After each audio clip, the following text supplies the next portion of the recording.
पुरी कोरापुट को नुआ ट्रेन को ढेंकानाल रे स्वागत कले मंत्री कृष्णचंद्र पात्र।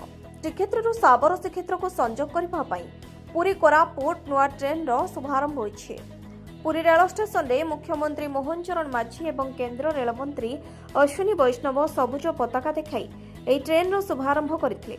सेपरि ढेंकानाल रेल स्टेशन रे आयोजित कार्यक्रम रे खाद्य जोगाड़ खाउटी कल्याण और विज्ञान प्रजुक्ति मंत्री कृष्णचंद्र पात्र जोगदे ट्रेन को सबुज पताका देखाई स्वागत करथिले।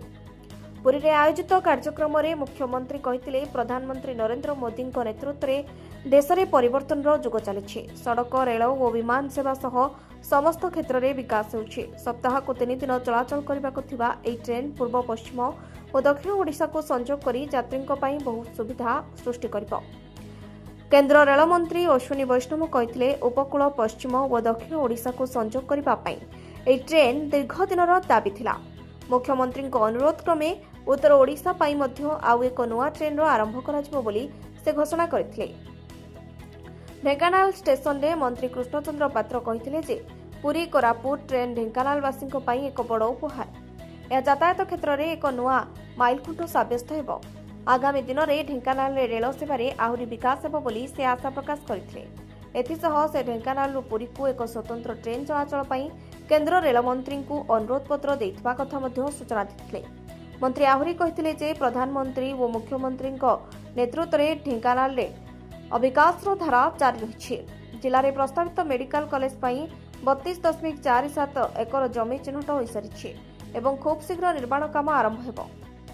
पुरी कोरापुट नुआ ट्रेन चलाचल फल धार्मिक पर्यटन यातायात और आंचलिक संजोग आहरी सुदृढ़ हेबो बोली साधारण लोके आशा प्रकाश करिसेंति। Bureau report Dhenkanal news Odisha. Odisha पाई बहुत गोटे खुशी दिन विशेषकर ढेंकानाल बासी लोकों पाई मध्य बहुत गोटे खुशी खबर जे पुरी पूरा कोरापुट कौटी रही बाटे जीव ट्रेन प्राय गोटे दीर्घ लंबा जर्नी लोक मैंने जीवाई ये पटे ट्रेन पाऊ नथिले। 2-3टा ट्रेन बदल जाऊे गोटे ट्रेन धरवे पुरी पूरा जा कोरापुट पहुँचे ये बहुत बड़ खुशी खबर।